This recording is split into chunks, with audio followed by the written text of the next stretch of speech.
Madam நான்லாம் அளவே விட மாட்டேன், அவளுக்கு தெரியும். வீட்டுல முக்காவாசி வேலை நானே செஞ்சு கொடுத்துருவேன். நான் கல்யாணம் ஆகி 9 துணி காய போறது வந்து எல்லாம் நான் தான் மேடம் துணி பண்ணுவேன். கூட துணி அலசி போறதுல இருந்து துணி காய போறதுல இருந்து மொட்டை மேல போய் பாவாடை மட்டும் நான் தான் காய போட்டு வருவேன். ஆமா மேடம், துணி தனியா என்னால தூக்க முடியாது. சாப்பிட்ட எச்சத்தட்டை கூட நான் தான் எடுத்து வைப்பேன். கையிடா இங்க சரி ஒரு டைம் அடிச்சுட்டு அதான் சொல்றாங்க தவிர நல்லது நல்லது படிக்கலாம் சொல்ல மாட்டேன். சாப்பிட்ட எச்சத்தட்டை கூட நான் தான் எடுத்து வைப்பேன் மேடம். இவர் என்னன்னா வண்டியில இருக்கிறவங்களை வச்சு கம்பேர் பண்றாருங்க மேடம்.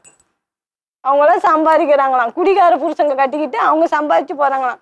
அந்த மாதிரி நீ எனக்கு சம்பாதிச்சு போடு, வந்து பாரு லோன் கட்டிக்கிட்டு வேலைக்கும் போய்கிட்டு காட்டு வேலையும் செஞ்சுக்கிட்டு சம்பாதிச்சு போறாங்க. அந்த மாதிரி நீ எனக்கு சம்பாதிச்சு போடு. நீ சம்பாதிச்சு போடுன்னு சொல்லி இந்த மாதிரி அப்படி சொல்றாரு மேடம். வீட்டு வேலையும் செய்யணுமா? இல்ல வீட்டுல ஒரு சவராய்க்கு சாப்பாடு வைக்கிறது உடம்பு முடியலங்கிற நான் ஒத்துக்கிறேன். வேலைக்கும் போயிட்டு வந்து சம்பாதிச்சு கடனையும் கட்டிக்கிட்டு இப்படியும் பொம்பளைங்க எல்லாம் இருக்கிறாங்க, போய் பாருன்னு தான். ஆம்பளைங்க நல்ல ஆம்பளைங்க இருக்காங்களே, அதுக்கு என்ன பண்ணலாம்? குடிக்காம சம்பாதிக்கிறதெல்லாம் பொண்டாட்டி பிள்ளைக்கு கொடுத்துட்டு பொண்டாட்டி பிள்ளைக்கு வீட்டுல ஹெல்ப் பண்ணிட்டு இருக்கிற ஆம்பளைங்க இருக்காங்களே, அது என்ன பண்ணலாம்?